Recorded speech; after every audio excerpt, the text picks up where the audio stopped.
Bab 33. Spesialis Keamanan Sistem. Mark Zubianis semakin tenggelam dalam kasur lipatnya dan mengernyit melihat informasi pada layar laptop. Alamat macam apa ini? Sejumlah hacking tool terbaiknya benar-benar tidak efektif untuk membobol dokumen atau mengungkapkan alamat IP misterius Tris. Sudah 10 menit berlalu, dan program Zubiannya masih menggedor dengan sia-sia firewall jaringan itu. Hanya tampak sedikit harapan untuk menembusnya. Tak heran mereka membayarku lebih. Dia hendak melakukan retool dan mencoba pendekatan yang berbeda ketika telepon berdering. Tris, ya ampun, sudah kukatakan aku akan menelepon. Dia mematikan volume pertandingan dan menjawab, ya.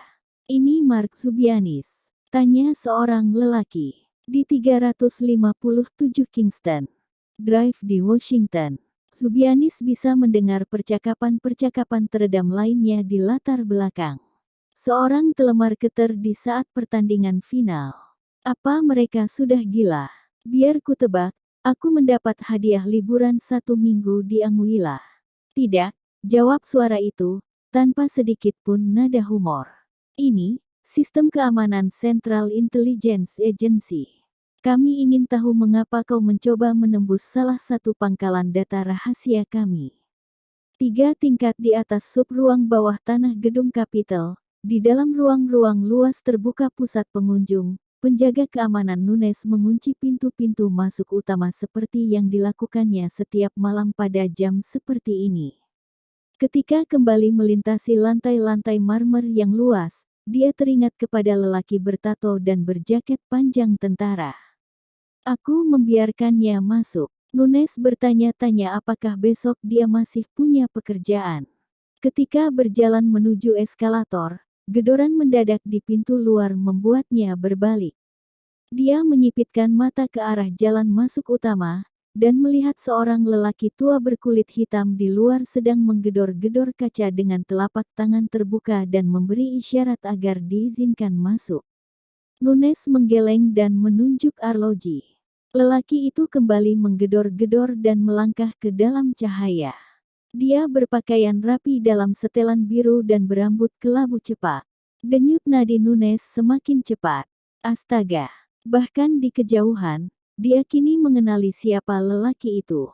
Dia bergegas kembali ke jalan masuk dan membuka pintu. Maaf Pak, silakan masuk. Warren Bellamy, arsitek Capitol, melangkah melintasi ambang pintu dan berterima kasih kepada Nunes dengan mengangguk sopan. Bellamy gesit dan ramping, dengan postur tegak dan pandangan menusuk yang dipancarkan seorang lelaki yang memegang kendali penuh atas sekelilingnya. Selama 25 tahun terakhir, Bellamy bertugas sebagai penyelia US Capitol. Ada yang bisa dibantu Pak? Tanya Nunes. Ya, terima kasih. Bellamy mengucapkan kata-katanya dengan tepat dan tegas. Sebagai lulusan universitas ternama di Timur Laut, pemilihan kata-katanya sangat tepat sehingga dia kedengarannya hampir seperti orang Inggris. Aku baru saja tahu kalau terjadi suatu insiden di sini malam ini. Dia tampak sangat khawatir. Ya Pak, mana Chief Anderson? Di bawah bersama Direktur Sato dari OSCIA. Mata Bellamy membelalak khawatir. CIA di sini.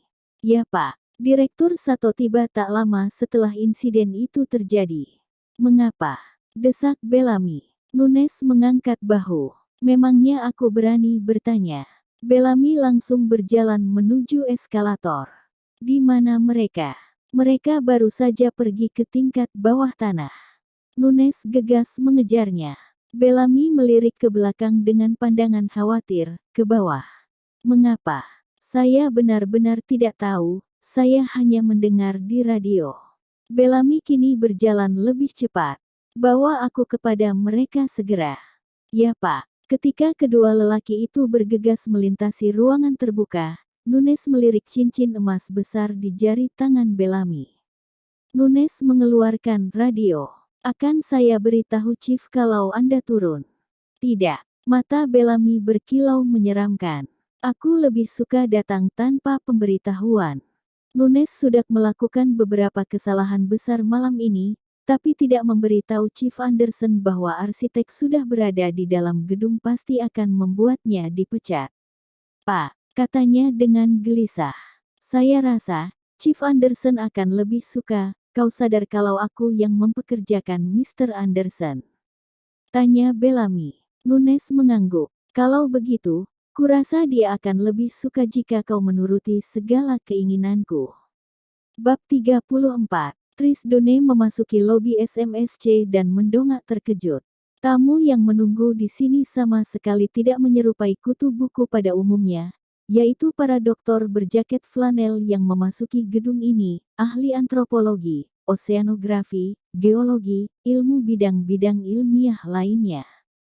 Sebaliknya, Dr. Abaddon tampak hampir aristokratis dalam setelan berjahitan rapi itu. Dia bertubuh tinggi dengan dada bidang, wajah kecoklatan, dan rambut pirang yang disisir sempurna, sehingga memberi Tris kesan bahwa lelaki itu lebih terbiasa dengan kemewahan daripada laboratorium.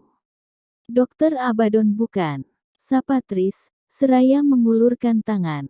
Lelaki itu tampak ragu, tapi menggenggam tangan montok Tris dengan telapak tangannya yang besar. Maaf. Dan Anda? Tris Done, jawab Tris. Saya asisten Catherine. Beliau meminta saya untuk mendampingi Anda ke labnya. Oh, saya mengerti. Lelaki itu kini tersenyum.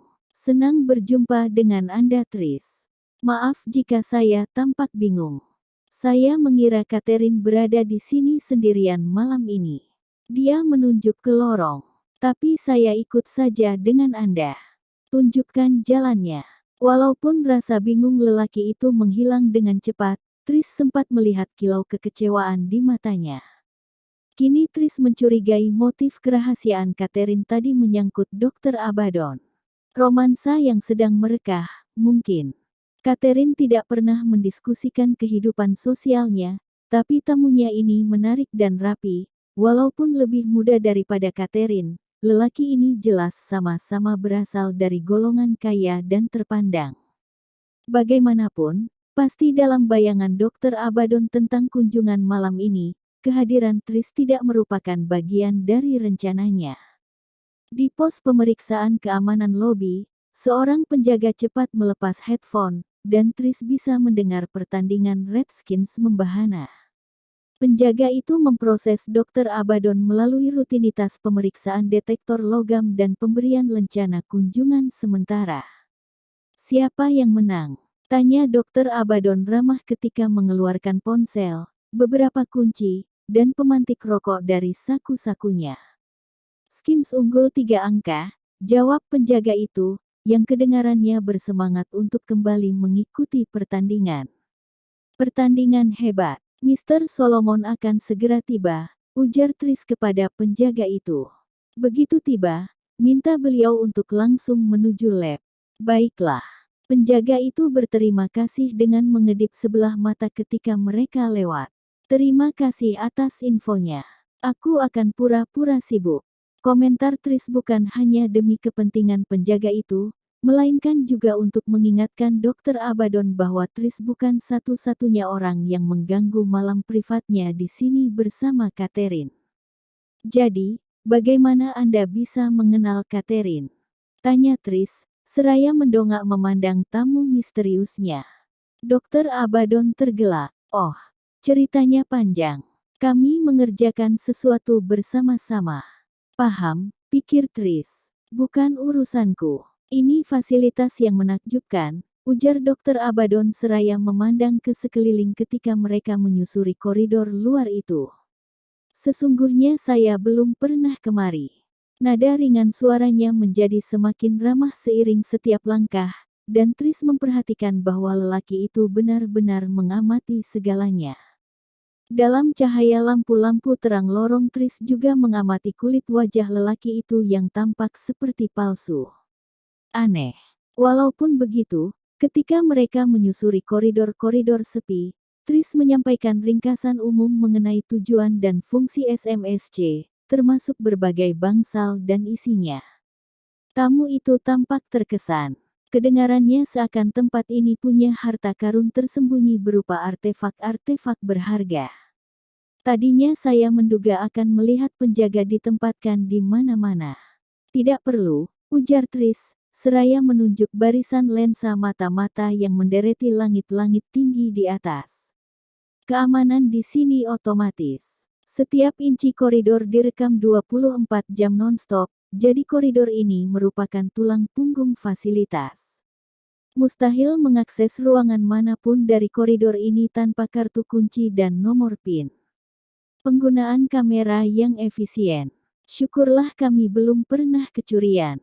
Lagi pula, ini bukan jenis museum yang akan dirampok oleh siapapun. Tidak banyak permintaan di pasar gelap akan bunga-bungaan yang sudah punah, kayak-kayak Inuit, atau bangkai cumi-cumi raksasa. Dr. Abaddon tergelak. Saya rasa, Anda benar. Ancaman keamanan terbesar kami adalah hewan pengerat dan serangga. Tris menjelaskan betapa bangunan itu mencegah serangan serangga dengan membekukan semua sampah SMSC, dan juga melalui fitur arsitektural yang disebut zona kematian, sebuah kompartemen hampa di antara dinding-dinding rangkap yang mengelilingi seluruh bangunan seperti selubung. Luar biasa, kata Abaddon. Jadi, di mana lab Catherine dan Peter? Bangsal 5, jawab Tris. Lurus saja di ujung lorong ini. Abaddon mendadak berhenti, berputar ke kanan, ke arah sebuah jendela kecil. Astaga, lihat itu. Tris tertawa. Ya, itu bangsal 3. Mereka menyebutnya bangsal basah. Basah? Tanya Abaddon dengan wajah ditekankan pada kaca. Ada sekitar 3.000 galon etanol cair di dalam sana. Ini bangkai cumi-cumi raksasa yang saya sebut tadi. Itu cumi-cuminya. Dr. Abaddon berpaling sejenak ke jendela dengan mata terbelalak. Besar sekali. Architectis betina, ujar Tris. Panjangnya lebih dari 11 meter. Dr. Abaddon, yang jelas terpesona melihat cumi-cumi tampaknya tidak mampu mengalihkan pandangan dari kaca. Sejenak lelaki dewasa itu mengingatkan Tris kepada bocah laki-laki cilik di jendela toko hewan, berharap bisa masuk dan melihat anak anjing. 5 detik kemudian, lelaki itu masih menatap penuh harap melalui jendela. Oke, kata Tris pada akhirnya, seraya tertawa ketika menyisipkan kartu kunci dan mengetikkan nomor PIN. Saya tunjukkan cumi-cuminya. Ketika melangkah ke dalam dunia bangsal 3 yang berpenerang suram, malah meneliti dinding-dinding untuk mencari kamera keamanan. Asisten pendek gemuk Catherine itu mulai mengoceh mengenai spesimen-spesimen di dalam ruangan ini. Malah mengabaikannya. Dia sama sekali tidak berminat pada cumi-cumi raksasa. Satu-satunya minatnya adalah menggunakan ruangan gelap ini untuk memecahkan masalah tak terduga. Bab 35. Tangga kayu yang menurun menuju sub ruang bawah tanah Capitol terasa melampaui curam dan pendeknya tangga manapun yang pernah dijejaki Langdon. Napas lelaki itu kini memburu, dan paru-parunya terasa sesak. Udara di bawah sini dingin dan pengap, dan mau tidak mau Langdon teringat pada rangkaian tangga serupa yang pernah dijejakinya beberapa tahun lalu untuk menuju Necropolis Vatikan. Kota orang-orang mati. Di depannya, Anderson menunjukkan jalan dengan senter. Di belakang Langdon, Sato mengikuti di dekatnya, terkadang tangan mungilnya mendorong punggung Langdon. Aku berjalan secepat mungkin. Langdon menghela napas panjang, berusaha mengabaikan dinding-dinding sempit yang mengapitnya. Hampir tak ada ruang untuk bahunya di tangga ini, dan tas kulitnya kini menggores-gores dinding. Mungkin seharusnya tasmu kau tinggalkan di atas, saran Sato di belakangnya. Aku baik-baik saja, jawab Langdon, yang tidak bermaksud melepaskan tas itu dari pandangan. Dia membayangkan bungkusan kecil Peter, dan tidak bisa membayangkan hubungan yang mungkin antara bungkusan itu dan semua yang ada di sub ruang bawah tanah US Capitol ini. Hanya beberapa langkah lagi, ujar Anderson.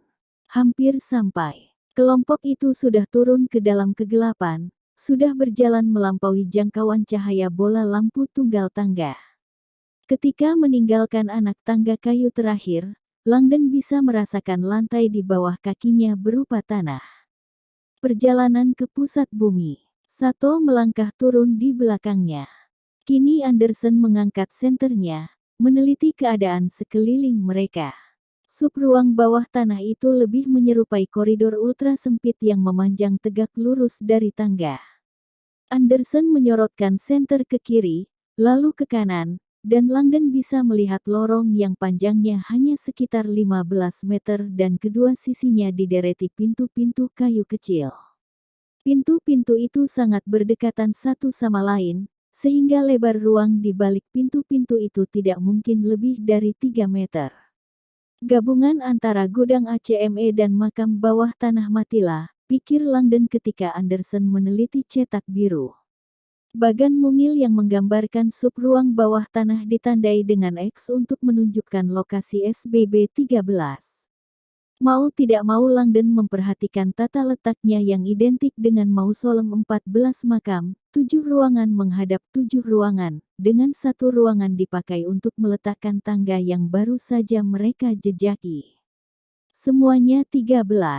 Dia curiga para pendukung teori konspirasi, 13, Amerika akan bersorak-sorai seandainya mengetahui adanya 13 ruang penyimpanan yang terkubur di bawah US Capitol. Beberapa orang menganggap lambang negara Amerika Serikat mencurigakan karena mempunyai 13 bintang, 13 anak panah, 13 anak tangga piramida, 13 garis perisai, 13 daun zaitun, 13 zaitun, 13 huruf dalam anuit coeptis, 13 huruf dalam E pluribus unum, dan seterusnya. Memang tampak telantar, ujar Anderson, seraya menyorotkan senter ke dalam bilik yang berada persis di depan mereka. Pintu kayu tebal itu terbuka lebar. Sorot cahaya senter menerangi bilik batu sempit lebar sekitar 3 meter dan panjang sekitar 9 meter, seperti lorong buntu yang tidak menuju kemana-mana. Biliknya tidak berisi apapun, kecuali beberapa kotak kayu bobrok tua dan beberapa kertas pembungkus kusut. Anderson menyorotkan senter pada lempeng tembaga yang dipasang pada pintu. Lempeng itu tertutup lumut, tapi tulisannya masih bisa terbaca, SBB 4, SBB 4, kata Anderson. Yang mana SBB 13? Tanya Sato. Segumpal tipis uap keluar dari mulutnya dalam udara bawah tanah yang dingin. Anderson mengalihkan cahaya senter ke ujung selatan koridor.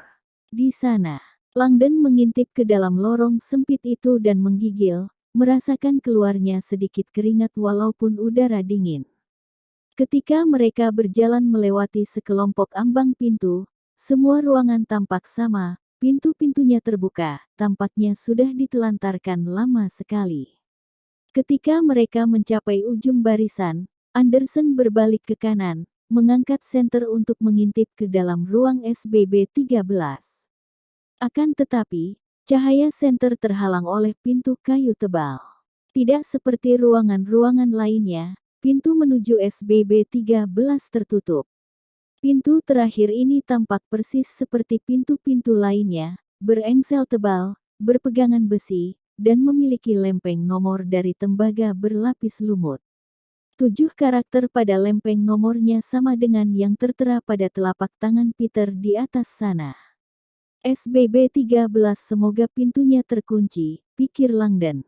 Sato bicara tanpa ragu, coba buka pintunya. Kepala polisi itu tampak merasa tidak nyaman, tapi dia mengulurkan tangan, meraih pegangan besi tebal itu, dan menekan ke bawah. Pegangannya tidak bergerak, kini dia menyorotkan senter, menerangi sebuah lempeng kunci tebal kuno dan sebuah lubang kunci. Coba kunci masternya, saran Sato. Anderson mengeluarkan kunci utama yang berasal dari pintu masuk di atas, tapi kunci itu bahkan tidak pas. Akukah yang keliru? Ujar Sato dengan nada sarkastis. Ataukah seharusnya keamanan punya akses untuk setiap pintu gedung, kalau terjadi keadaan darurat? Anderson menghembuskan napas dan berbalik memandang Sato. Maaf, Orang-orangku sedang mencari kunci kedua, tapi, tembak saja, sela Sato, seraya mengangguk menunjuk lempeng kunci di bawah pegangan pintu. Denyut nadi Langdon melonjak. Anderson berdeham, kedengaran tidak nyaman. Maaf, aku menunggu kabar mengenai kunci kedua. Aku ragu, apakah aku akan merasa nyaman meledakkan kunci untuk masuk? Mungkin kau akan merasa lebih nyaman di penjara, karena menghalangi penyelidikan CIA. Anderson tampak ragu-ragu. Setelah beberapa saat, dengan enggan dia menyerahkan senter kepada Sato dan membuka sarung pistolnya. Tunggu, teriak Langdon, tak sanggup lagi berdiam diri, pikirkan dulu. Peter lebih memilih untuk menyerahkan tangan kanan daripada mengungkapkan apapun yang mungkin ada di balik pintu ini. Kau yakin kita ingin melakukannya? Membuka pintu ini pada dasarnya mematuhi tuntutan teroris. Kau ingin mendapatkan Peter Solomon kembali? Tanya Sato. Tentu saja, tapi kalau begitu, kusarankan agar kau melakukan persis seperti yang diminta oleh penculiknya. Membuka portal kuno. Kau pikir, ini portalnya? Sato menyorotkan senter ke wajah Langdon. Profesor, aku tidak tahu apa gerangan ini. Tak peduli unit penyimpanan atau jalan masuk rahasia menuju piramida kuno, aku berniat membukanya. Apa sudah jelas? Langdon menyipitkan mata dalam cahaya senter dan akhirnya mengangguk. Sato merendahkan senter dan mengarahkannya kembali pada lempeng kunci antik pintu.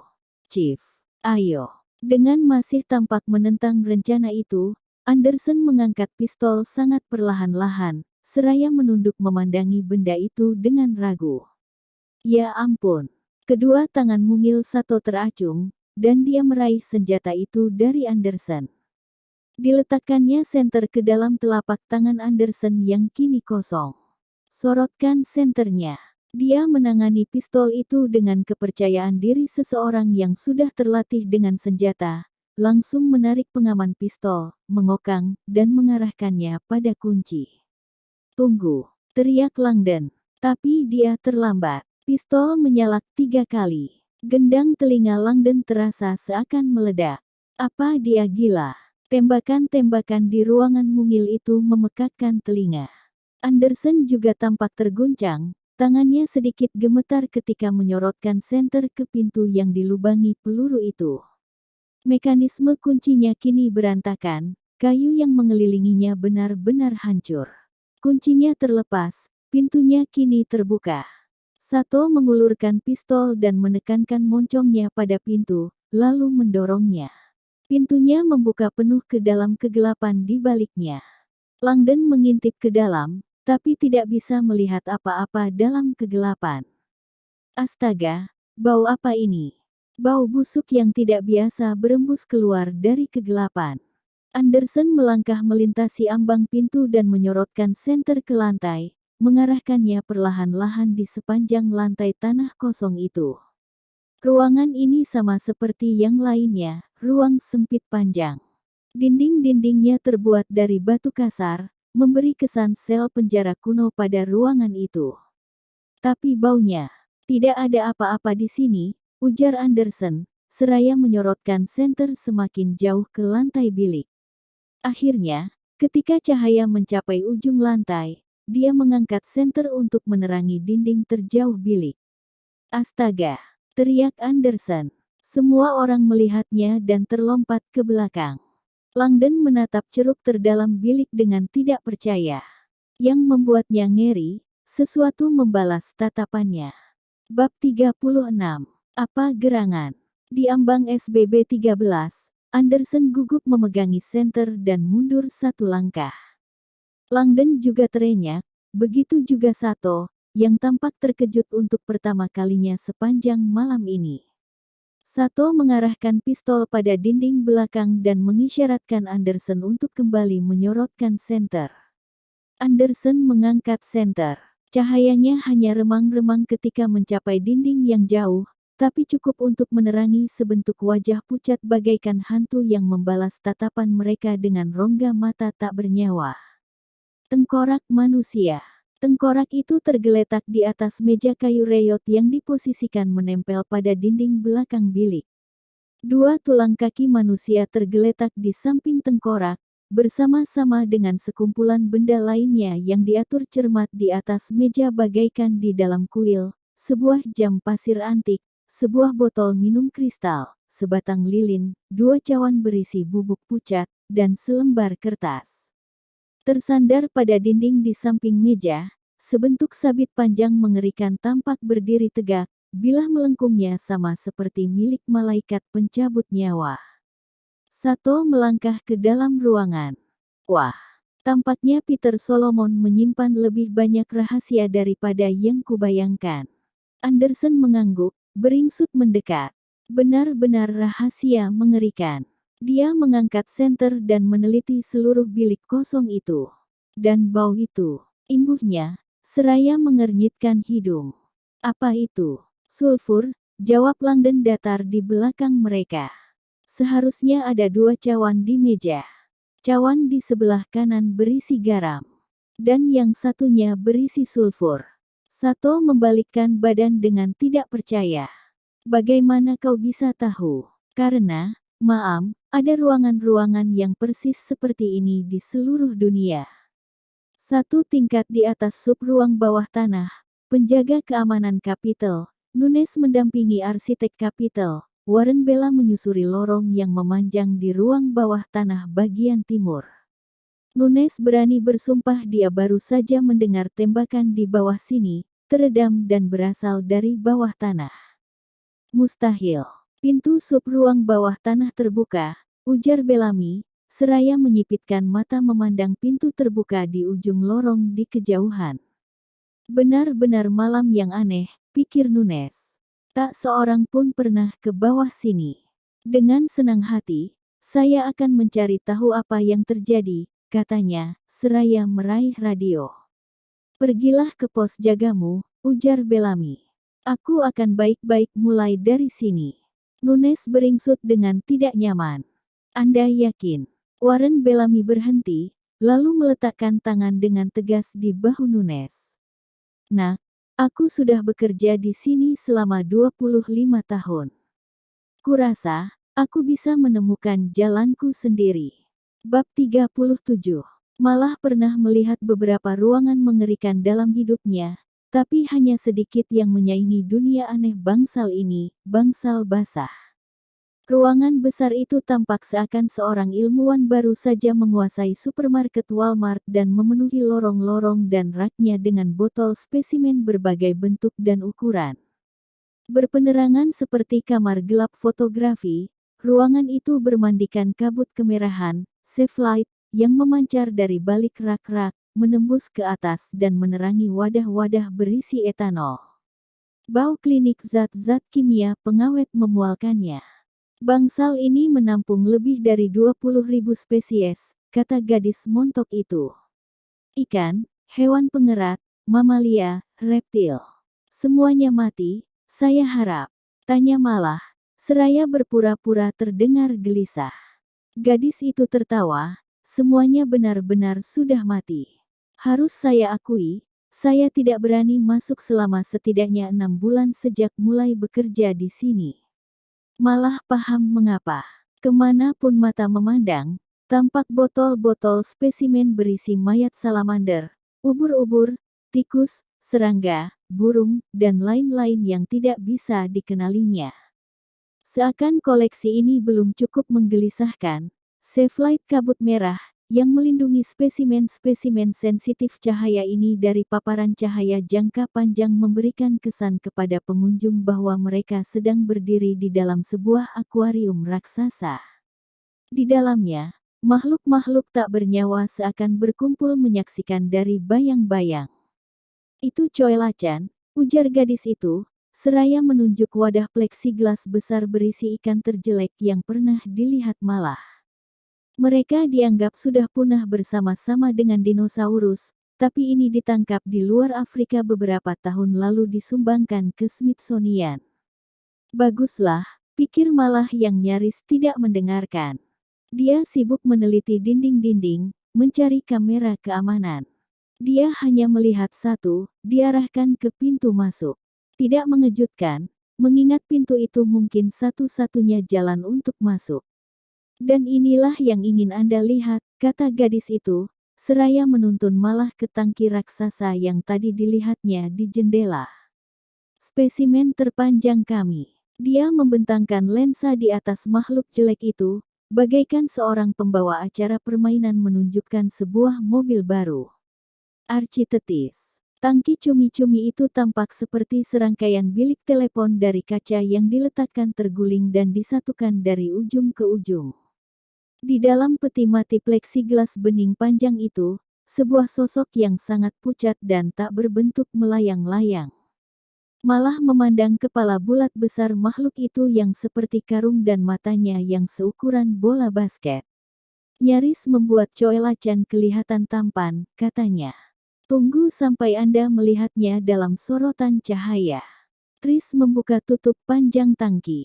Asap etanol berembus keluar ketika dia merogoh ke dalam tangki dan menyalakan sebuah tombol persis di atas permukaan cairan. Serangkaian cahaya fluoresens berpendar menyala di sepanjang bagian dasar tangki. Architetis kini bersinar dalam segala kejayaannya, kepala maha besar yang melekat pada masa licin berupa tentakel-tentakel busuk dan pengisap-pengisap setajam silet. Tris mulai bicara betapa Architetis bisa mengalahkan ikan paus bungkuk dalam pertarungan. Malah hanya mendengar ocehan kosong. Saatnya sudah tiba. Tris Done selalu merasa sedikit tidak nyaman dalam bangsal tiga, tetapi rasa dingin yang baru saja menjalari tubuhnya terasa lain. Terasa kuat, mendesak. Dia berusaha mengabaikannya, tapi perasaan itu kini berkembang dengan cepat, mencabik dalam-dalam tubuhnya. Walaupun dia tak bisa menemukan sumber kegelisahan itu, perasaannya jelas mengatakan bahwa sudah saatnya untuk pergi. Nah, itu cumi-cuminya, katanya seraya merogoh ke dalam tangki dan mematikan lampu peraga. Sebaiknya kita kembali menuju lab Catherine. Sebuah telapak tangan besar membekap mulut Tris kuat-kuat, menarik kepalanya ke belakang. Kemudian, sebuah lengan kuat membelit dadanya, mendekapnya pada dada sekeras batu. Sejenak Tris terpaku dalam keterkejutan. Lalu muncul ketakutan itu. Lelaki itu meraih kartu kunci Tris dan menariknya keras-keras. Talinya membakar bagian belakang leher Tris, lalu putus. Kartu kunci itu jatuh ke lantai di dekat kaki mereka.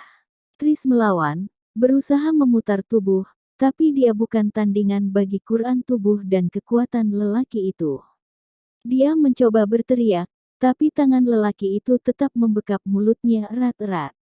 Lelaki itu membungkuk dan meletakkan bibirnya di dekat telinga Tris, berbisik, "Kalau aku melepaskan tangan dari mulutmu, kau tidak akan berteriak." Mengerti. Tris mengangguk kuat-kuat, paru-parunya serasa terbakar mencari udara.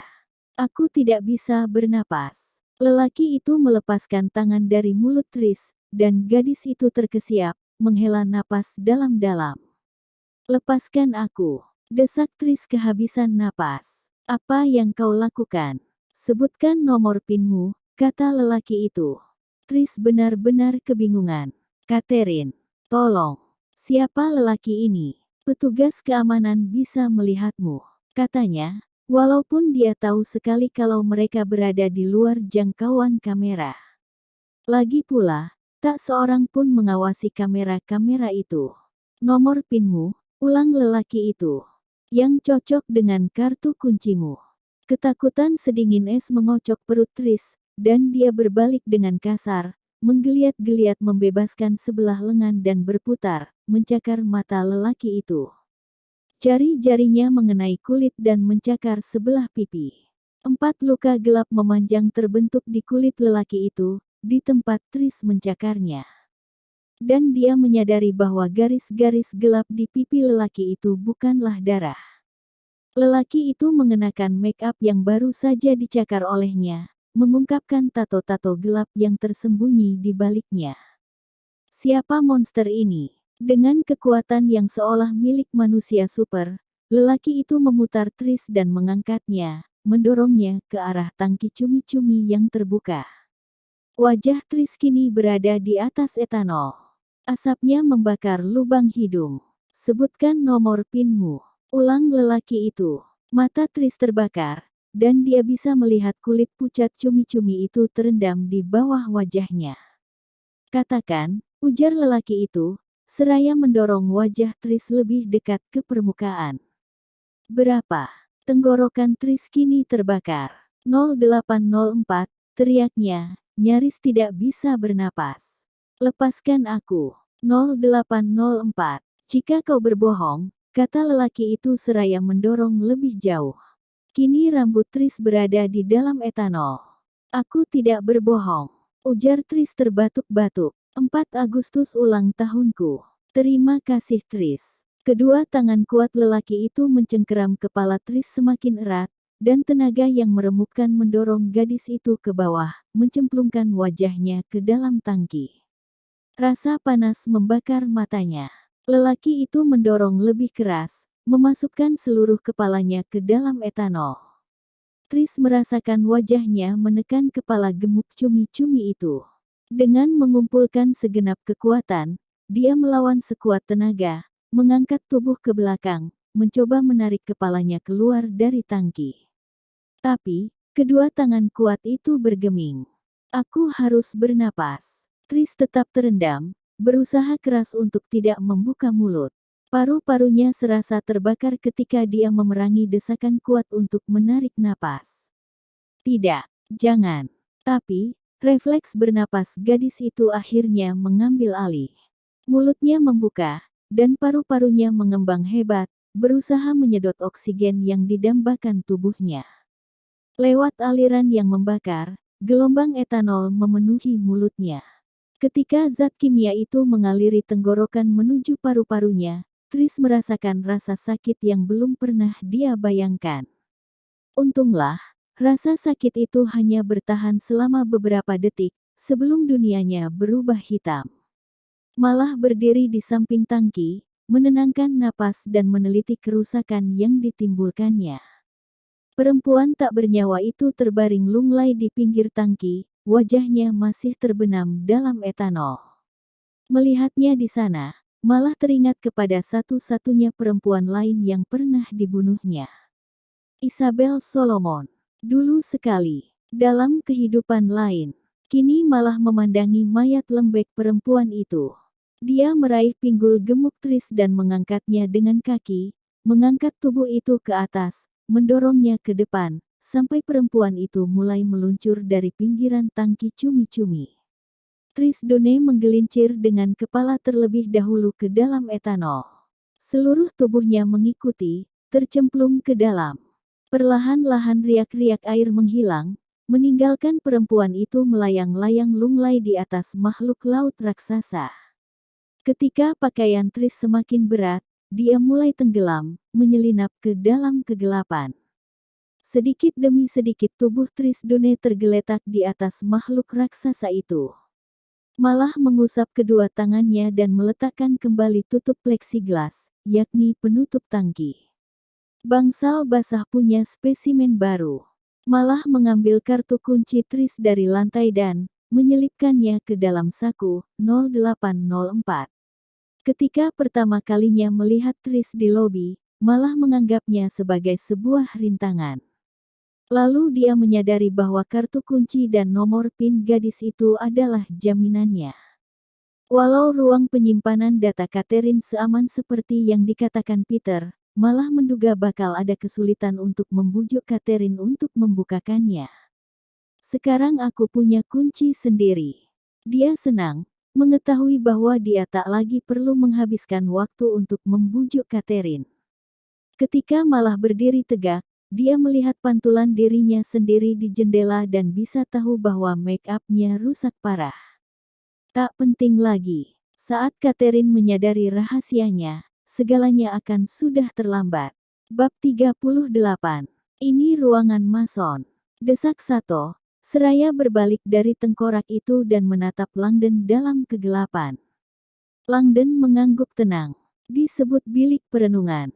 Ruangan-ruangan ini dirancang untuk memiliki suasana dingin dan sederhana, tempat anggota Mason bisa merenungkan kefanaannya. Dengan bermeditasi mengenai kematian yang tak terhindarkan, seorang anggota Mason memperoleh perspektif yang berharga mengenai hakikat kehidupan yang tak abadi. Sato memandang ke sekeliling ruang mengerikan itu, tampaknya tidak merasa yakin. Ini semacam ruang meditasi. Pada dasarnya, ya, bilik-bilik itu selalu menggabungkan simbol-simbol yang sama, tengkorak dan tulang-tulang yang bersilangan, sabit, jam pasir, sulfur, garam, kertas kosong sebatang lilin, dan sebagainya. Simbol-simbol kematian menginspirasi kaum Mason untuk merenungkan bagaimana sebaiknya menjalani kehidupan saat masih berada di dunia. Tampaknya seperti altar kematian, ujar Anderson. Semacam itulah tujuannya. Sebagian besar mahasiswa simbologi punya reaksi yang sama pada awalnya. Langdon sering menugaskan mereka untuk membaca Symbols of Freemasonry karya Bresniak yang berisikan foto-foto indah bilik perenungan. Dan para mahasiswamu, desak Sato, tidak merasa gamang melihat kaum Mason bermeditasi dengan tengkorak dan sabit. Tidak lebih menggamangkan daripada umat Kristen yang berdoa di kaki seorang lelaki yang dipakukan pada salib, atau kaum Hindu yang merapal di depan gajah berlengan 4 yang disebut Ganesha. Salah paham terhadap simbol-simbol sebuah kebudayaan merupakan akar prasangka yang umum. Sato berbalik, tampaknya sedang tidak ingin diceramahi. Dia berjalan menuju meja artefak. Anderson berusaha menerangi jalan, tapi sorot cahaya senternya mulai meredup. Dia menggeser bagian belakang senter untuk membuatnya bersinar sedikit lebih terang. Mereka bertiga semakin dalam memasuki ruangan sempit. Dan bau tajam sulfur memenuhi lubang hidung Langdon. Sup ruang bawah tanah itu lembab, dan kelembapan di udara mengaktifkan sulfur di dalam mangkuk. Sato tiba di meja dan menunduk menatap tengkorak dan benda-benda yang menyertainya. Anderson bergabung bersamanya, berusaha semampunya untuk menyinari meja dengan sorot lemah senter. Sato meneliti semua benda yang ada di atas meja, lalu meletakkan kedua tangan di pinggang, mendesah. Sampah macam apa ini? Langdon tahu. Artefak-artefak di dalam ruangan ini dipilih dan diatur dengan cermat. Simbol-simbol transformasi, jelasnya kepada Sato. Langdon merasa terkungkung ketika beringsut maju dan bergabung bersama mereka di meja. Tengkorak atau caput mortue merepresentasikan transformasi akhir manusia melalui pembusukan, itu peringatan bahwa kita semua akan melepaskan daging fana kita suatu hari nanti. Sulfur dan garam merupakan katalisator alkimia yang memudahkan transformasi. Jam pasir merepresentasikan kekuatan waktu untuk mentransformasikan. Dia menunjuk lilin yang tidak dinyalakan. Dan lilin ini merepresentasikan api primordial perkembangan dan kebangkitan manusia dari ketidaktahuan transformasi melalui penerangan. Dan, itu, tanya Sato, seraya menunjuk ke pojok. Anderson mengayunkan senter redupnya ke sabit raksasa yang bersandar pada dinding belakang. Bukan simbol kematian seperti yang diasumsikan banyak orang, jelas Langdon. Sabit sesungguhnya simbol makanan bergizi transformatif dari alam, pemanenan hadiah-hadiah dari alam. Sato dan Anderson terdiam, tampaknya berusaha mencerna keadaan sekeliling mereka yang aneh. Langdon ingin sekali keluar dari tempat itu. Kusadari bahwa ruangan ini mungkin tampak tidak biasa, ujarnya kepada mereka, tapi tidak ada yang luar biasa di sini, ini benar-benar normal. Banyak rumah perkumpulan Mason yang punya bilik-bilik persis seperti ini. Tapi ini bukan rumah perkumpulan Mason. Jelas Anderson. Ini US Capitol, dan aku ingin tahu mengapa ruangan ini ada di dalam gedungku. Terkadang kaum Mason membuat ruangan seperti ini di kantor atau rumah mereka sebagai ruang meditasi. Ini sudah biasa. Langdon mengenal seorang ahli bedah jantung di Boston yang mengubah sebuah lemari di kantornya menjadi bilik permenungan Mason, sehingga dia bisa merenungkan kefanaan kehidupan sebelum melakukan pembedahan. Sato tampak cemas. Kau bilang Peter Solomon pergi ke bawah sini untuk merenungkan kematian. Aku benar-benar tidak tahu, jawab Langdon jujur. Mungkin dia menciptakannya sebagai tempat perenungan bagi saudara-saudara masonnya yang bekerja di gedung ini, memberi mereka tempat perlindungan spiritual yang jauh dari kekacauan dunia material. Sebuah tempat bagi para pembuat undang-undang yang berkuasa untuk merenung, sebelum membuat keputusan-keputusan yang mempengaruhi sesamanya. Sentimen yang indah, ujar Sato dengan nada sarkastis. Tapi aku punya perasaan bahwa rakyat Amerika mungkin keberatan jika para pemimpin mereka berdoa di dalam lemari bersama sabit dan tengkorak. Yah, seharusnya mereka tidak keberatan, pikir Langdon, membayangkan betapa berbeda dunia seandainya ada lebih banyak pemimpin yang meluangkan waktu untuk merenungkan kematian sebelum berderap menuju peperangan. Sato mengerutkan bibir dan meneliti dengan cermat keempat pojok bilik yang diterangi lilin itu. Mestinya ada sesuatu di sini, selain tulang-tulang manusia dan mangkuk-mangkuk bahan kimia Profesor. Seseorang mengangkutmu jauh-jauh dari rumahmu di Cambridge untuk berada di ruangan ini. Langdon mencengkeram tas bahunya di samping tubuh, ia masih tidak mampu membayangkan bagaimana bungkusan yang dibawanya bisa berhubungan dengan bilik ini. Maaf aku tidak melihat sesuatu pun yang luar biasa di sini. Langdon berharap setidaknya mereka kini bisa berkonsentrasi mencari Peter. Senter Anderson kembali meredup, dan Sato berbalik menghadapnya, ketidaksabarannya mulai tampak. Demi Tuhan, terlalu banyakkah permintaanku? Dia memasukkan tangan ke dalam saku dan mengeluarkan pemantik rokok. Dengan menekan jempolnya pada pemantik, dia menyulut api dan menyalakan lilin satu-satunya di meja. Sumbu lilin itu berpendar-pendar, lalu menyala, menyebarkan cahaya pucat ke seluruh ruangan kecil. Bayang-bayang panjang menghiasi dinding-dinding batu. Ketika api menjadi semakin terang, pemandangan yang tak terduga muncul di hadapan mereka. Lihat, pekik Anderson seraya menunjuk. Dalam cahaya lilin, mereka kini bisa melihat petak-petak grafiti pudar 7 huruf besar yang dicoretkan pada dinding belakang. Vitriol, pilihan kata yang aneh, ujar Sato, ketika cahaya lilin memproyeksikan siluet mengerikan berbentuk tengkorak di atas huruf-huruf itu. Sesungguhnya itu singkatan, jelas Langdon.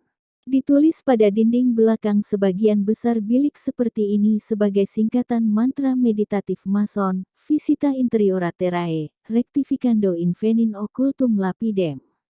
Sato mengamati Langdon, tampak nyaris terkesan. Artinya, kunjungi bagian dalam bumi, dan melalui perbaikan, kau akan menemukan batu tersembunyi. Pandangan Sato menajam. Apakah batu tersembunyi itu ada hubungannya dengan piramida tersembunyi? Langdon mengangkat bahu, tidak ingin menyemangati perbandingan itu. Mereka yang suka berkhayal soal piramida tersembunyi di Washington akan mengatakan bahwa Occultum Lapidem mengacu pada piramida batu. Ya. Yang lain akan mengatakan bahwa istilah itu mengacu pada batu bertuah substansi yang dipercaya para alkemis bisa mendatangkan kehidupan abadi atau mengubah timah menjadi emas. Yang lain menyatakan bahwa istilah itu mengacu pada yang tersuci dari yang suci, sebuah bilik batu tersembunyi di perut kuil agung. Beberapa mengatakan, istilah itu merupakan pengacuan Kristen pada ajaran-ajaran tersembunyi Santo Petrus, sang batu karang. Setiap tradisi esoteris menginterpretasikan batu dengan caranya sendiri, tapi Occultum Lapidem selalu merupakan sumber kekuatan dan pencerahan. Anderson berdeham. Mungkinkah Solomon berbohong kepada lelaki ini? Mungkinkah dia menceritakan ada sesuatu di bawah sini, yang sesungguhnya tidak ada? Langdon juga punya pikiran yang serupa. Tanpa disertai peringatan, api lilin berpendar-pendar, seakan terkena aliran udara.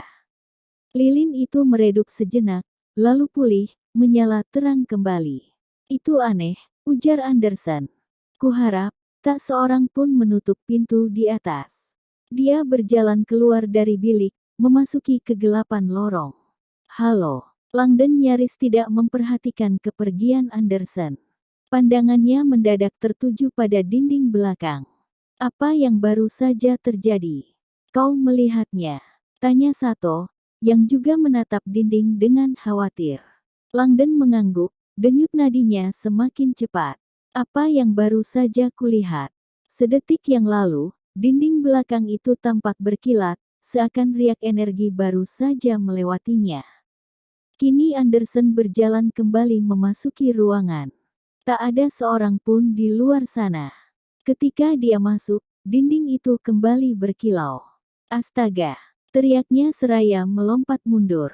Ketiganya berdiri membisu untuk waktu yang lama, semua menatap dinding belakang. Langdon merasakan rasa dingin itu menjalari tubuhnya ketika menyadari apa yang sedang mereka lihat. Dia menghulurkan tangan dengan ragu, sampai ujung-ujung, jarinya menyentuh permukaan belakang bilik. Bukan dinding, katanya. Anderson dan Sato melangkah lebih dekat, mengintip dengan serius. Itu kanvas, kata Langdon. Tapi berkibar-kibar, ujar Sato cepat. Ya, dengan cara yang sangat aneh. Langdon meneliti permukaan kanvas dengan lebih cermat. Kilau pada kanvas membiaskan cahaya lilin dengan cara yang mengejutkan. Karena kanvas baru saja berkibar menjauhi ruangan, bergerak-gerak ke belakang, melewati bidang dinding belakang. Dengan sangat perlahan-lahan, Langdon memanjangkan jari-jari tangannya yang terulur, menekan kanvas itu ke belakang. Dengan terkejut, dia menarik tangannya kembali. Ada lubang. Tarik ke pinggir, perintah Sato. Kini jantung Langdon berdentam-dentam liar. Dia menghulurkan tangan dan mencengkeram pinggiran kain kanvas itu, lalu perlahan-lahan menariknya ke satu sisi. Dia menatap dengan tidak percaya pada apa yang tersembunyi di belakang kanvas. Astaga! Sato dan Anderson berdiri terpaku dalam keheningan ketika memandang lewat lubang pada dinding belakang. Akhirnya, Sato bicara. Tampaknya kita baru saja menemukan piramida kita. Bab 39.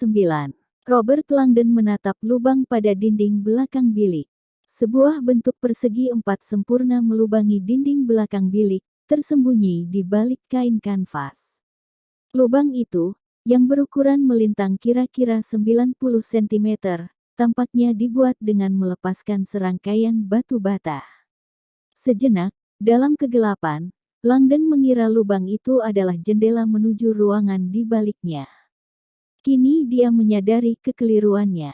Lubang itu hanya memanjang beberapa puluh sentimeter ke dalam dinding, lalu berakhir. Seperti lubang surat yang dibuat secara kasar, cekungan ceruk itu mengingatkan Langdon pada ceruk museum yang dirancang untuk menampung sebuah patung kecil. Ceruk ini juga memajang sebuah benda kecil. Dengan tinggi sekitar 9 inci, benda itu berupa sebuah granit padat berukir. Permukaannya elegan dan halus, dengan keempat sisinya dipoles dan berkilauan dalam cahaya lilin. Langdon tidak bisa memahami mengapa benda itu berada di sini. Piramida batu. Dari pandangan terkejutmu, ujar Sato, yang tampak puas dengan dirinya sendiri, kurasa, benda ini bukan benda tipikal di dalam sebuah bilik perenungan. Langdon menggeleng. Kalau begitu, kau mungkin ingin mengoreksi pernyataan-pernyataanmu tadi mengenai legenda piramida Mason yang tersembunyi di Washington. Kini nada suaranya nyaris bangga. Direktur, jawab Langdon segera, piramida kecil ini bukan piramida Mason. Jadi hanya kebetulan jika kita menemukan sebuah piramida yang tersembunyi di jantung US Capitol di dalam sebuah bilik rahasia milik seorang pemimpin Mason. Langdon menggosok-gosok mata dan mencoba berpikir jernih. Maaf, piramida ini sama sekali tidak menyerupai mitosnya. Piramida Mason digambarkan sebagai piramida yang sangat besar, dengan puncak yang ditempa dari emas murni. Lagi pula, Langdon tahu bahwa piramida kecil ini, dengan puncak rata, bahkan bukan piramida sejati. Tanpa puncaknya piramida ini menjadi simbol yang benar-benar berbeda. Dikenal sebagai piramida yang belum selesai, Benda ini merupakan peringatan simbolis bahwa kenaikan seseorang menuju potensi manusia sepenuhnya selalu berupa proses usaha yang tiada habisnya. Hanya sedikit orang yang menyadari bahwa simbol ini adalah simbol yang paling banyak dipublikasikan di dunia. Dicetak lebih dari 20 miliar. Menghiasi setiap uang kertas $10 yang beredar, dengan sabar piramida yang belum selesai itu menunggu batu puncaknya yang berkilau, yang melayang di atasnya sebagai pengingat atas takdir Amerika yang belum dipenuhi dan pekerjaan yang masih harus dilakukan, baik sebagai negara maupun sebagai individual. Turunkan, ujar Sato kepada Anderson, seraya menunjuk piramida itu. Aku ingin melihatnya lebih dekat. Dia mulai menyiapkan ruang di meja dengan menyingkirkan tengkorak dan tulang-tulang menyilang itu ke satu sisi tanpa rasa hormat sama sekali. Langdon mulai merasa seakan mereka adalah para perampok kuburan yang sedang mencemari kuil pribadi. Anderson berjalan melewati Langdon, mengulurkan tangan ke dalam ceruk, dan meletakkan sepasang telapak tangannya pada kedua sisi piramida. Lalu, karena nyaris tak mampu mengangkat benda itu dari sudut aneh ini, dia menggelincirkan piramida itu ke arahnya dan menurunkannya dengan bunyi berdebuk keras ke atas meja kayu. Dia melangkah mundur untuk memberi Sato ruang. Direktur itu menempatkan lilin di dekat piramida dan mempelajari permukaan mengilapnya. Perlahan-lahan dia menelusurkan jari-jari mungilnya, meneliti setiap inci puncak datarnya, lalu sisi-sisinya. Dia mendekapkan kedua tangannya pada piramida untuk merasakan bagian belakangnya, lalu mengernyit menunjukkan kekecewaan.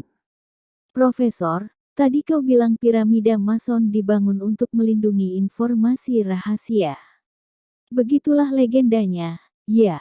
Jadi, secara hipotetis, jika penculik Peter percaya ini adalah piramida Mason, dia akan percaya bahwa benda ini berisi informasi rahasia.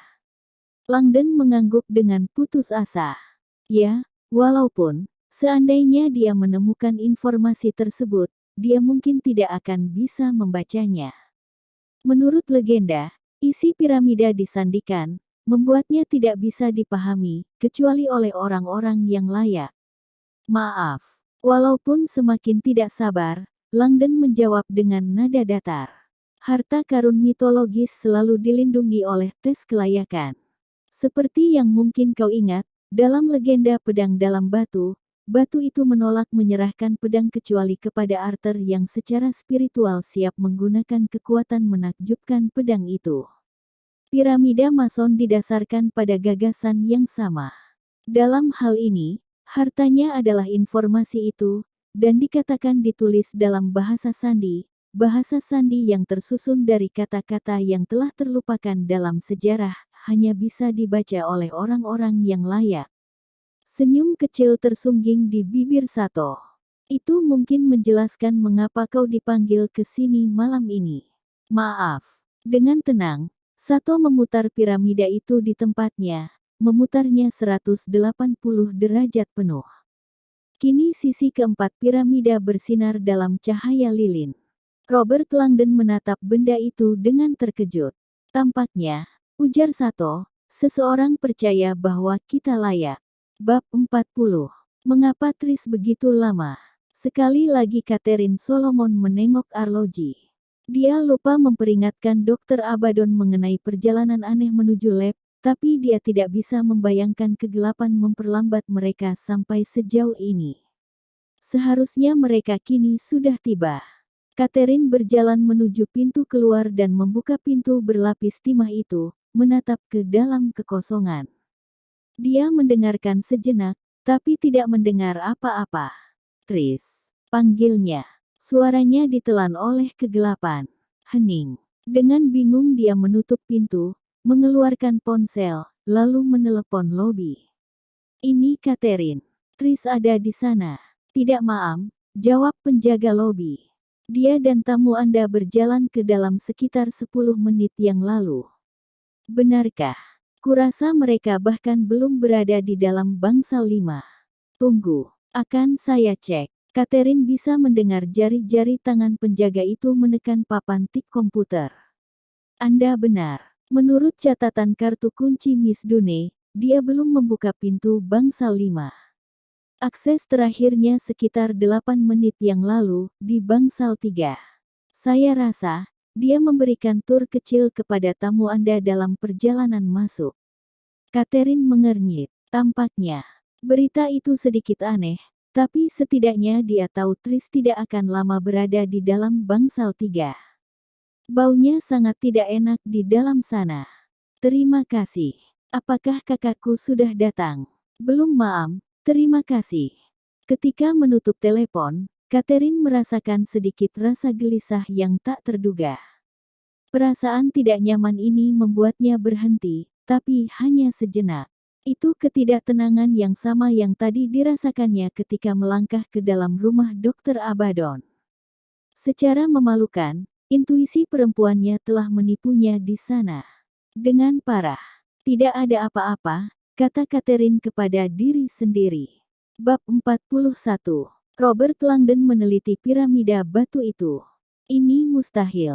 Bahasa sandi kuno, ujar Sato tanpa mendongak. Katakan, apakah ini memenuhi syarat?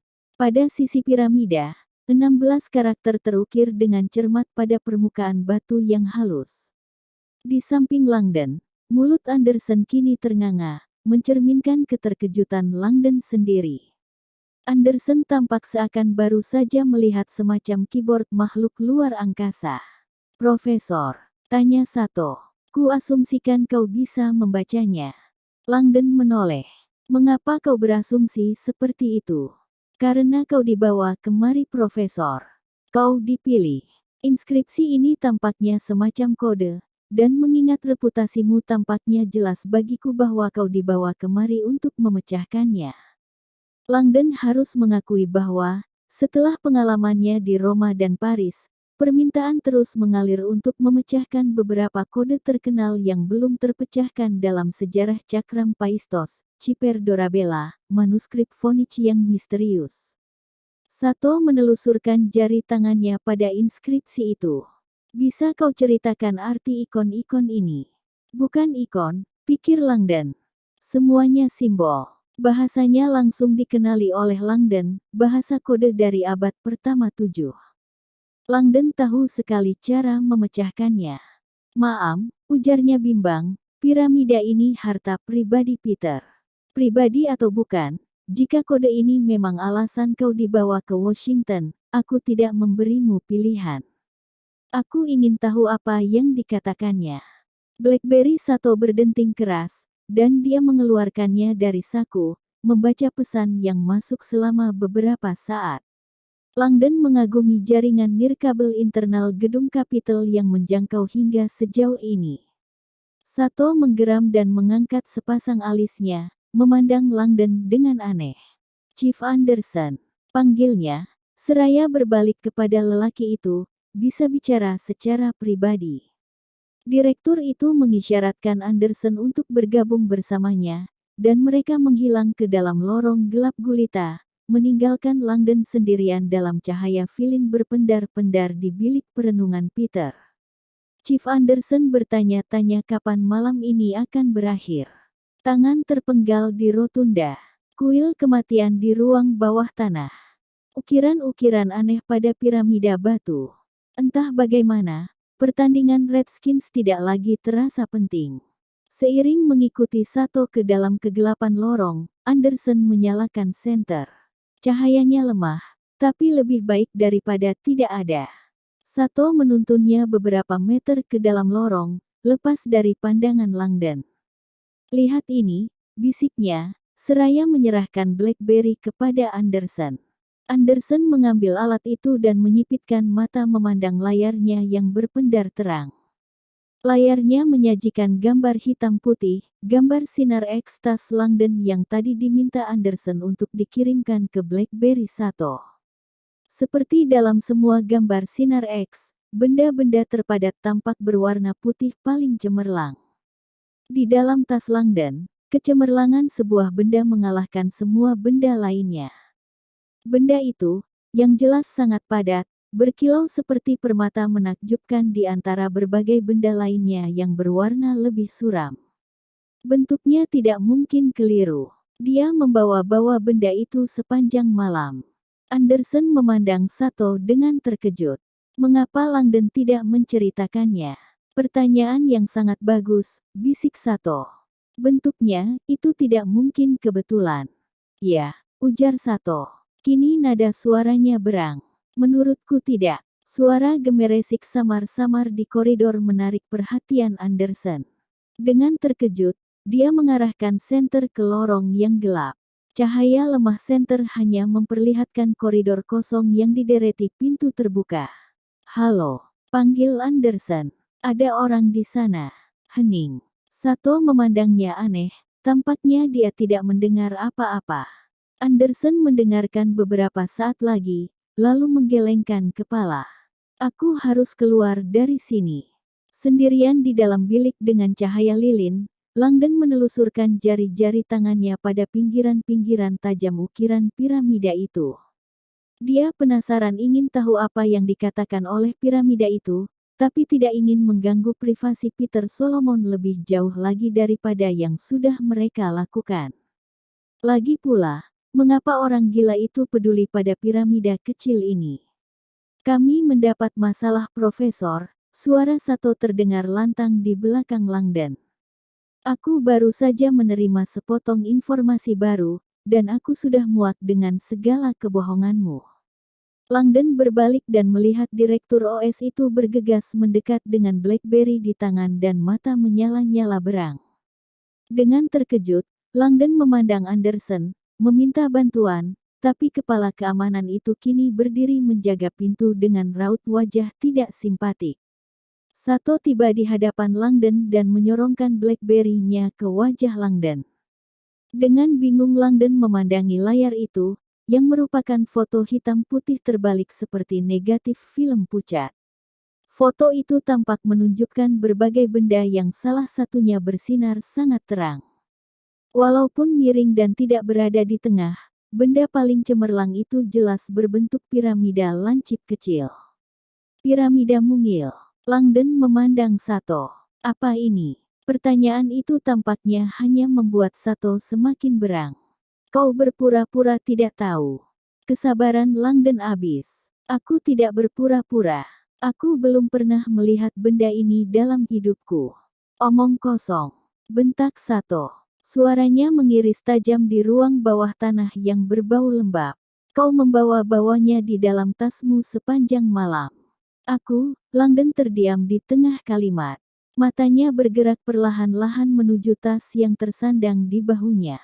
Lalu dia memandang BlackBerry itu lagi. Astaga, bungkusan itu. Dia memandang gambar itu dengan lebih cermat. Kini dia melihatnya.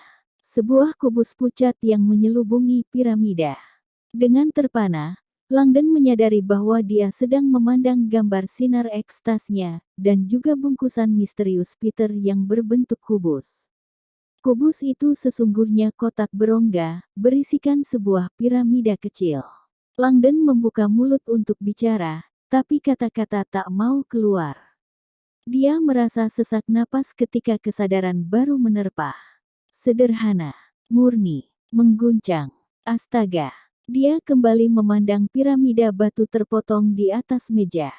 Puncaknya datar, area persegi empat kecil, ruang kosong yang secara simbolis menunggu potongan terakhirnya potongan yang akan mengubahnya dari piramida yang belum selesai menjadi piramida sejati. Kini Langdon menyadari bahwa piramida mungil yang dibawanya bukanlah sebuah piramida. Itu batu puncak. Seketika dia tahu mengapa hanya dirinya yang bisa mengungkapkan misteri piramida ini. Aku memegang potongan terakhirnya. Dan ini memang sebuah jimat talisman. Ketika Peter bilang bungkusan itu berisi jimat, Langdon tertawa. Kini ia menyadari kebenaran ucapan temannya. Batu puncak mungil ini memang jimat, tapi bukan jenis yang ajaib, ini jenis yang jauh lebih kuno.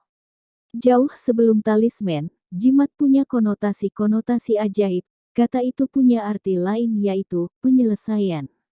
Dari kata Yunani telesma, artinya, selesai, talisman adalah benda atau gagasan apapun yang melengkapi benda atau gagasan lain dan membuatnya utuh. Elemen penyelesaian. Jika bicara secara simbolis, batu puncak adalah talisman tertinggi, mengubah piramida yang belum selesai menjadi sebuah simbol kesempurnaan yang lengkap. Kini Langdon merasakan adanya sebuah kaitan ganjil yang memaksanya menerima sebuah kenyataan yang sangat aneh. Dengan mengecualikan ukurannya, piramida batu di bilik perenungan Peter tampaknya berubah, sedikit demi sedikit, menjadi sesuatu yang samar-samar menyerupai piramida Mason dalam legenda. Dari kecemerlangan yang diperlihatkan batu puncak itu dalam sinar X, Langdon curiga benda itu terbuat dari logam yang sangat padat. Langdon sama sekali tidak tahu apakah itu emas padat atau bukan, dan dia tidak ingin membiarkan pikirannya menipunya. Piramida ini terlalu kecil. Kodenya terlalu mudah dibaca. Dan demi Tuhan, itu kan hanya mitos. Sato mengamati Langdon. Sebagai lelaki cerdas, Profesor, kau telah membuat pilihan-pilihan tolol malam ini. Berbohong kepada Direktur Intelijen. Sengaja menghalangi penyelidikan CIA. Bisa kujelaskan, jika kau mau mendengarkan. Kau akan menjelaskannya di markas CIA. Saat ini aku menahanmu. Tubuh Langdon mengejang. Kau tidak mungkin serius. Sangat serius. Aku sudah menjelaskan sejelas-jelasnya padamu bahwa yang dipertaruhkan malam ini sangat tinggi, dan kau memilih untuk tidak bekerja sama. Sangat kusarankan agar kau mulai memikirkan cara menjelaskan inskripsi pada piramida. Karena, ketika kita tiba di CIA, dia mengangkat BlackBerry-nya dan memotret dari dekat ukiran pada piramida batu itu. Para analisku akan sudah memulainya. Langdon membuka mulut untuk memprotes, tapi Sato berpaling kepada Anderson di pintu. Chief, panggilnya, masukkan piramida batu itu ke dalam tas Langdon dan bawa tasnya. Aku akan menangani penahanan Mr. Langdon. Berikan senjatamu. Wajah Anderson tanpa ekspresi ketika dia melangkah ke dalam bilik sambil membuka sarung pistol yang tersandang di bahunya. Dia menyerahkan pistolnya kepada Sato, yang langsung mengarahkannya kepada Langdon. Langdon menyaksikan seakan dalam mimpi. Ini tidak mungkin terjadi. Kini Anderson menghampiri Langdon dan melepaskan tas di bahunya, membawanya ke meja, dan meletakkannya di atas kursi. Dia menarik resleting tas, membukanya, lalu mengangkat piramida batu berat itu dari meja dan memasukkannya ke dalam tas, bersama-sama dengan buku catatan Langdon dan bungkusan mungil itu. Mendadak terdengar suara gemeresik gerakan di lorong. Siluet gelap seorang lelaki muncul di ambang pintu, bergegas memasuki bilik dan dengan cepat berada di belakang Anderson. Kepala keamanan itu tidak melihatnya masuk. Orang asing itu langsung merendahkan bahu dan menabrak punggung Anderson. Kepala keamanan meluncur ke depan, kepalanya membentur pinggiran ceruk batu. Dia jatuh dengan keras, terkulai di atas meja, menyebabkan tulang-tulang dan artefak-artefak di atasnya berhamburan. Jam pasir pecah berantakan di lantai. Lilin terguling ke lantai, masih menyala. Sato terhuyung-huyung di antara kekacauan itu, mengangkat pistol, tapi orang asing itu meraih sebuah tulang paha, mengayunkannya, menghantam bahu Sato. Perempuan itu berteriak kesakitan. Sato jatuh telengkang, menjatuhkan senjatanya. Pendatang baru tadi menendang pistol untuk menyingkirkannya, lalu berputar menghadap Langdon. Lelaki itu bertubuh tinggi ramping, seorang lelaki Afrika Amerika elegan yang belum pernah dilihat Langdon. Ambil piramidanya. Perintah lelaki itu. Ikuti aku. Bab 42. Jelas lelaki Afrika Amerika yang menuntun Langdon melewati labirin ruang bawah tanah Capitol adalah seseorang yang berkuasa. Selain mengetahui jalan melewati semua koridor samping dan ruang belakang, orang asing elegan itu membawa serangkaian kunci yang tampaknya bisa membuka semua pintu yang menghalangi jalan mereka. Langdon mengikuti, cepat-cepat berlari menaiki tangga yang tak dikenalnya. Ketika mereka naik, dia merasakan tas kulit mengiris tajam bahunya. Piramida itu begitu berat, sehingga Langdon khawatir tali tasnya akan putus.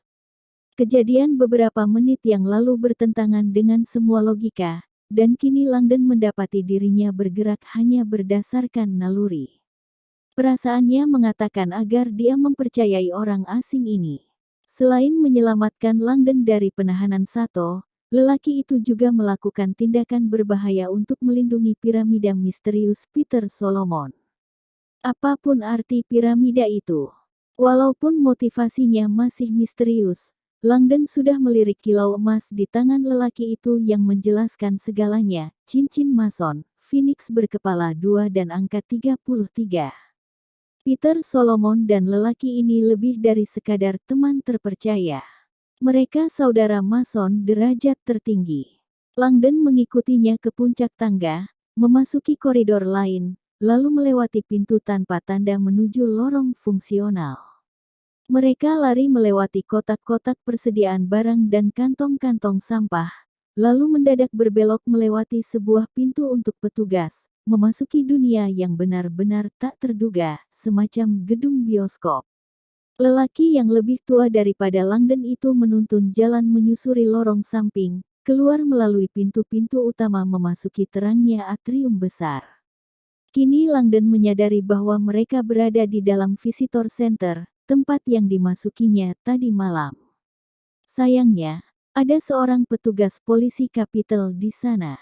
Setelah berhadap-hadapan, ketiganya berhenti, saling berpandangan satu sama lain. Langdon mengenali petugas Hispanik muda dari pos pemeriksaan Sinar X tadi malam itu. Officer Nunes, sapa lelaki Afrika Amerika itu. Jangan ucapkan sepatah kata pun. Ikuti aku. Petugas itu tampak tidak nyaman, tapi mematuhi tanpa bertanya-tanya. Siapa lelaki ini? Ketiganya bergegas menuju pojok tenggara visitor center. Di sana mereka mencapai sebuah foyer kecil dengan serangkaian pintu tebal yang dihalangi kerucut-kerucut oranye. Pintu-pintu itu disegel dengan pita perekat, tampaknya untuk menjaga agar debu, yang berasal dari apapun yang terjadi di balik pintu, tidak keluar ke visitor center. Lelaki itu menjulurkan tangan ke atas dan mengelupas pita dari pintu. Lalu dia memilah-milah kunci seraya bicara kepada penjaga itu. Teman kita Chief Anderson, berada di sub ruang bawah tanah. Mungkin dia terluka. Kau perlu memeriksanya. Baik Pak. Nunes tampak bingung sekaligus khawatir. Yang terpenting, kau tidak melihat kami. Lelaki itu menemukan sebuah kunci, melepaskannya dari rangkaian, dan menggunakannya untuk membuka gembok besar dan berat. Dia membuka pintu besi itu dan melemparkan kuncinya kepada penjaga. Kuncilah pintu ini setelah kami masuk. Rekatkan kembali pitanya sebisa mungkin. Kantongi kunci itu dan jangan mengucapkan sepatah kata pun. Kepada siapa saja. Termasuk kepala keamanan. Apakah sudah jelas Officer Nunes? Penjaga itu melirik kunci, seakan dia baru saja dipercaya menjaga sebuah batu permata berharga. Ya Pak, lelaki itu bergegas memasuki pintu, dan Langdon mengikutinya. Penjaga mengunci gembok berat itu di belakang mereka, dan Langdon bisa mendengarnya merekatkan kembali pita perekat. Profesor Langdon, ujar lelaki itu, ketika mereka melangkah cepat melewati koridor yang tampak modern dan jelas masih dalam tahap pembangunan. Namaku Warren Bellamy. Peter Solomon, sahabat baikku. Langdon melirik lelaki elegan itu dengan terkejut. Kau Warren Bellamy. Langdon belum pernah berjumpa dengan arsitek Capitol, tapi jelas dia mengenal nama lelaki itu. Peter sangat memujimu, ujar Bellamy. Dan maaf kita harus berjumpa dalam kondisi mengerikan ini. Peter dalam masalah besar. Tangannya, aku tahu. Bellamy kedengaran sedih. Aku khawatir ini belum setengah dari apa yang terjadi. Mereka mencapai ujung bagian koridor yang terang, lorongnya mendadak berbelok ke kiri. Di sepanjang koridor selanjutnya, kemanapun arahnya, keadaannya gelap gulita. Tunggu, ujar Bellamy, lalu dia menghilang ke dalam ruang listrik di dekat situ. Belitan kabel-kabel listrik oranye tebal memanjang keluar, memasuki kegelapan koridor. Langdon menunggu sementara Bellamy masuk. Arsitek itu agaknya mencari tombol yang menghantarkan listrik ke kabel-kabel itu, karena mendadak rute di hadapan mereka menyala terang. Langdon hanya bisa menatap Washington DC, seperti Roma, adalah kota yang dipenuhi lorong rahasia dan terowongan bawah tanah. Kini lorong di hadapan mereka mengingatkan Langdon pada terowongan Paseta yang menghubungkan Vatikan dengan Kastel Sant'Angelo. Panjang, gelap, sempit. Akan tetapi, tidak seperti Paseto kuno, lorong ini modern dan belum selesai. Lorong ini berupa zona konstruksi ramping yang begitu panjang, sehingga tampak menyempit tak terlihat di ujung yang jauh. Satu-satunya penerangan hanyalah serangkaian bola lampu konstruksi yang sesekali muncul dan hanya semakin menegaskan panjang terowongan yang seolah tak berujung. Bellamy sudah mulai menyusuri lorong itu. Ikuti aku. Hati-hati melangkah.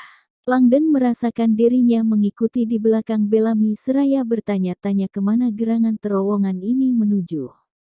Tepat pada saat itu, malah melangkah keluar dari bangsal 3 dan melenggang cepat menyusuri koridor utama SMSC yang sepi menuju bangsal 5.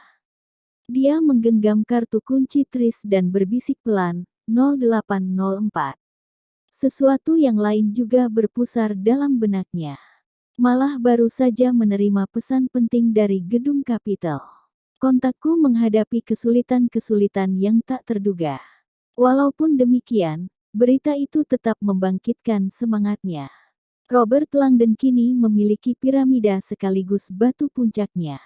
Walaupun kejadiannya tidak terduga, potongan-potongan teka-teki mulai terkumpul. Rasanya seakan takdir itu sendiri yang menuntun kejadian-kejadian malam ini, dan memastikan kemenangan malah. Bab 43. Langdon bergegas mengimbangi langkah-langkah cepat Warren Bellamy seiring mereka bergerak tanpa bersuara menyusuri terowongan panjang. Sejauh ini, arsitek Capitol itu tampaknya lebih bersemangat untuk memperlebar jarak antara Sato dan piramida batu itu daripada menjelaskan apa yang terjadi. Langdon semakin khawatir kalau kejadiannya jauh lebih rumit daripada yang bisa dibayangkannya. CIA. Arsitek Capitol. 2 anggota Mason derajat ke-33. Suara melengking ponsel Langdon membelah udara. Dia mengeluarkan telepon itu dari jaket. Dengan ragu dia menjawab, "Halo," suara yang bicara berupa bisikan mengerikan yang dikenalnya. "Profesor, kudengar kau mendapat teman yang tak terduga." Langdon merasakan rasa dingin yang menusuk. "Di mana Peter?" desaknya. Kata-katanya menggema di dalam terowongan tertutup. Di sampingnya, Warren Bellamy melirik tampak khawatir, dan mengisyaratkan Langdon untuk terus berjalan. "Jangan khawatir," kata suara itu. "Seperti yang kubilang, Peter berada di suatu tempat yang aman." "Demi Tuhan," kau memotong tangannya. "Dia perlu dokter. Dia perlu pendeta," jawab lelaki itu. "Tapi kau bisa menyelamatkannya. Jika kau berbuat seperti yang kuperintahkan, Peter akan hidup. Aku berjanji." "Janji orang gila tidak ada artinya buatku." "Orang gila? Profesor, pasti kau menghargai rasa hormatku terhadap protokol-protokol kuno malam ini. Tangan misteri menuntunmu ke sebuah portal, yaitu piramida yang menjanjikan pengungkapan kebijakan kuno. Aku tahu kau memilikinya. Kau pikir, ini piramida Mason?" desak Langdon. "Ini sebongkah batu." Muncul keheningan di ujung lain jalur telepon. "Mr. Langdon, kau terlalu pintar untuk berpura-pura tolol. Kau sangat memahami apa yang sudah kau ungkapkan malam ini.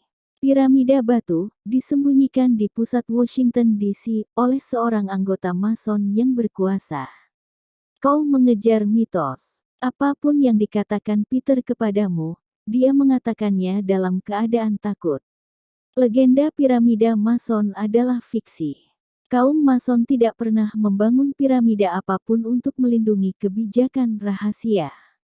Dan, seandainya pun mereka melakukannya, piramida ini terlalu kecil untuk menjadi apa yang kau pikirkan." Lelaki itu tergelak. Ternyata Peter hanya bercerita sedikit sekali kepadamu. Bagaimanapun Mr. Langdon, tak peduli kau memilih untuk menerima fakta tentang apa yang kini kau miliki atau tidak, kau akan berbuat seperti yang kuperintahkan. Aku tahu pasti bahwa piramida yang kau bawa memiliki ukiran sandi. Kau akan memecahkan kode ukiran itu untukku. Setelah itu, dan hanya setelah itu, aku akan mengembalikan Peter Solomon kepadamu. Apapun yang menurutmu diungkapkan oleh ukiran ini, ujar Langdon, itu bukanlah misteri kuno. Tentu saja bukan, jawab lelaki itu. Misteri itu terlalu besar untuk dituliskan pada permukaan sebuah piramida batu kecil. Jawaban itu mengejutkan Langdon. Tapi jika ukiran ini bukan misteri kuno, piramida ini bukanlah piramida Mason. Legendanya jelas menyatakan bahwa piramida Mason dibangun untuk melindungi misteri kuno. Nada suara lelaki itu kini merendahkan. Mr. Langdon, piramida Mason memang dibangun untuk menjaga misteri kuno, tapi ada sebuah detail yang tampaknya belum kau pahami. Tidak pernahkan Peter menceritakannya kepadamu? Kekuatan piramida Mason bukanlah mengungkapkan misteri itu sendiri, tapi mengungkapkan lokasi rahasia tempat misteri itu terkubur. Langdon terpana. Pecahkan kode ukiran itu, lanjut suara itu, dan kau akan mengetahui tempat persembunyian harta karun terbesar umat manusia. Dia tertawa. Bukan harta karun itu yang dipercayakan kepadamu, Profesor.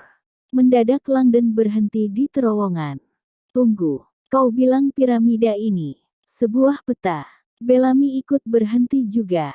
Raut wajahnya terkejut dan khawatir. Jelas penelepon itu baru saja mengejutkan mereka. Piramida itu adalah sebuah peta. Peta ini, bisik suara itu, atau piramida, atau portal, apapun sebutan yang kau pilih, diciptakan sejak lama sekali untuk memastikan agar tempat persembunyian misteri kuno tidak akan pernah terlupakan, agar misteri kuno tidak pernah hilang dalam sejarah. 16 simbol itu tidak menyerupai peta. Penampilan bisa menipu, Profesor. Tapi, bagaimanapun, hanya kau yang punya kemampuan untuk membaca inskripsi itu. Kau keliru, bentak Langdon seraya membayangkan ciper sederhana itu. Siapapun bisa memecahkan kode ukiran itu. Tidak terlalu canggih.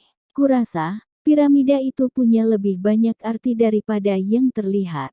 Bagaimanapun, hanya kau yang memiliki batu puncaknya.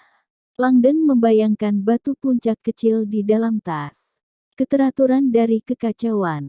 Dia tidak tahu lagi apa yang harus dipercayai, tapi piramida batu di dalam tasnya seakan terasa semakin berat seiring berlalunya waktu. Malah menekankan ponsel di telinga, menikmati suara napas gelisah Langdon di ujung yang satunya. Saat ini aku harus mengurus sesuatu, Profesor, demikian juga kau. Segera telepon aku setelah kau memecahkan petanya. Kita akan pergi bersama-sama ke tempat persembunyian itu dan melakukan pertukaran nyawa Peter. Untuk semua kebijakan selama berabad-abad. Aku tidak akan berbuat apa-apa, jelas Langdon. Terutama tanpa bukti Peter masih hidup. Kusarankan agar kau tidak menguji kesabaranku. Kau hanyalah sebuah sekrup yang sangat kecil di dalam sebuah mesin besar. Jika kau tidak mematuhiku, atau mencoba mencariku, Peter akan mati. Aku bersumpah. Jangan-jangan, Peter sudah mati. Dia masih sangat hidup, Profesor, tapi dia sangat memerlukan pertolonganmu. Apa yang sesungguhnya kau cari? Teriak Langdon di telepon.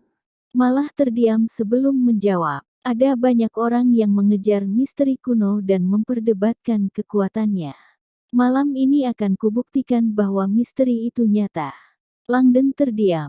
Kusarankan agar kau segera memikirkan peta itu, ujar Malah. Aku perlu informasinya hari ini.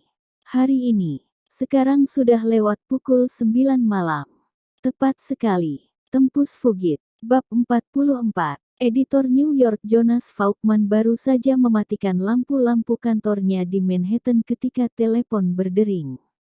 Dia tidak ingin menerima telepon pada jam selarut ini sampai dia melihat layar ID penelepon. Ini harus berita baik, pikirnya, seraya mengambil gagang telepon. Kami masih akan menerbitkan bukumu, tanya Faulkman setengah bergurau. Jonas, suara Robert Langdon terdengar cemas. Untunglah kau ada di sana. Aku perlu bantuanmu. Semangat Faulkman terangkat. Kau sudah punya halaman-halaman yang harus kusunting Robert. Akhirnya, tidak, aku perlu informasi. Tahun lalu aku menghubungkanmu dengan seorang ilmuwan bernama Catherine Solomon, adik Peter Solomon. Faulkman mengernyit. Tidak ada halaman-halaman untuk sunting.